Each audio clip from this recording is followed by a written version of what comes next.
Madonna Exposed continues. Just who is that girl? To answer that question, let's go back in time. Madonna's early years contained key turning points, crossroads where an ordinary girl grew up to be quite extraordinary. Robin takes a journey to Madonna's Michigan hometown. Our Lady of Perpetual Commotion is haunted by a trinity of traumatic childhood crosses. Her strict Catholic father commanded catechism before cornflakes. Her mother died when she was just 5. Madonna's role as house mom was taken over by her dad's new wife. Such upsets in her formative years helped make Madonna who she is today. I think that had a lot to do with me saying, well, you know, after I got over my heartache, saying, well, you know, I'm going to be really strong then. Or if I can't have my mother, I'm going to, you know, take care of myself. Born 1958 in Bay City, Michigan, and named after her mother, Madonna Louise Veronica Ciccone was the third of 6 children. Though she would later reinvent a hip, ethnically mixed neighborhood, her first 8 years were spent in middle-class suburbia. Her Italian-American father, Silvio, worked as an engineer in Pontiac. Father knew best. He enforced an unbendable daily ritual, early mass, then off to parochial school. At home, Papa preached that television was evil, rationing it to a Saturday morning treat. Then, the heartache of her mother's slow, painful death from breast cancer. She was beautiful and very loving and devoted to her children, very children-oriented. The loss of her mother shattered the youngster's confidence, according to one Madonna expert. She became so insecure that author Chris Anderson claimed that she also felt doomed to cancer. He says Madonna threw up over fears even of leaving the house and became so obsessed with her father's attention, she crawled into his bed night after night. Her favorite babysitter recalls Madonna soon learned how to win her father's gratitude. She was the woman of the house. She was the one that the younger siblings would look up to. They would check with her first to see, is this what's going to go on? Is this what we're going to do? So they did look to Madonna for guidance. She basked in her father's approval for 3 years, only to be upstaged by strict live-in housekeeper Joan Gustafson. 6 months later, Silvio wed the blonde and told his kids to call her mum. An 8-year-old's world came crashing down.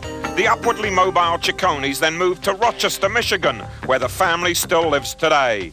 Madonna's super success hasn't affected them at all. We're still living in the same house, and we still have the same lifestyle, really. Our life has not changed that much. But back at the elementary school, Anderson claims the young Madonna was walloped with rulers and had her mouth taped shut. At age 12, freedom at junior high. 2 years later, maturity with the in crowd. She smoked, plucked her eyebrows, and went from cheerleading to chasing boys, lickety-split. Her guidance counselor says Madonna was a maverick even then. One of the days when she was doing her cheers before the crowd, she had flesh-colored tights on, and when she did her pyramid and flipped over, it, from a distance, looked like she was nude. It shocked the coach. She flaunted her sexuality at a school talent show. She got out in front of the whole student body in the gymnasium and danced vigorously, using a lot of body movement to a popular song at the time.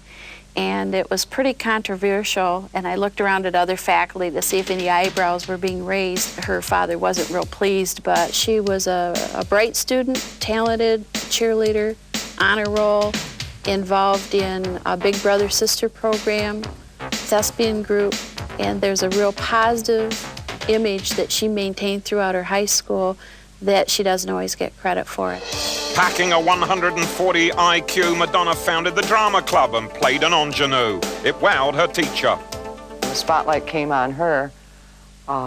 Everyone was focusing on Madonna. And she was wonderful because of that vibrant personality and the charisma that she had even in those days. At age 14, Madonna began taking ballet lessons from an instructor who also took her cruising Detroit's gay bars.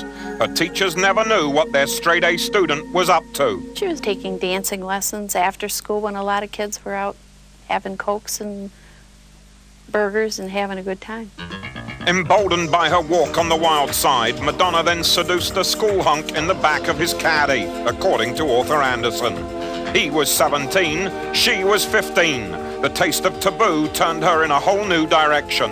She was experimenting with unusual clothes. I know there was a period of time where she just suddenly didn't shave her legs, and I remember she started like putting safety pins in her clothing. Desperately seeking difference, she won a dance scholarship and took her first apartment. Her roommate, now a choreographer, recalls an 18-year-old smitten with dancing. Her obsession was her work. I've never seen anybody work so hard. Whitley says Madonna was determined to seal that friendship. She embarked on what seemed to be a very calculated campaign to be my friend, capital letters. And I resisted at first, but little by little, she won me over. She was very warm and tender, funny, thoughtful, and determined. She just seemed determined to break down whatever limits and boundaries I put up. The duo became partners in more than hijinks. We would go after class sometimes to candy stores, fast food stores, just to get a snack, and she would come out with stuff I knew she hadn't bought. And she started to convince me that it was something we could do together, and I became enthusiastic about shoplifting. Apparently, that wasn't all Madonna was eager to grab. She was very huggy, very touchy. It took me back for a while, but I got used to it, and after a while, it just became part of the way we related to each other. While Whitley was away, Madonna poured out her feelings about female friends. Oh, my Whitley, I miss you so much already. You have left bits of yourself everywhere, but they make me want to be able to touch you even more. Last night I went out dancing at the Blue Frog with Linda. I've been using your ID to get in everywhere. You left it in your coat pocket. Well, I sure had a good time. People were not shy in expressing either disgust or delight in the way Linda and I were dancing. We were verbally accused of lesbianism several times. Boy, it sure was fun, but I always wished it was you the whole time. The girls spent the summer of '78 skinny dipping in their secret stream, but Whitley knew it was the last of their fun and games. Madonna just couldn't stop talking about her next move. She wanted to go to New York and just dive right in. We'll come back to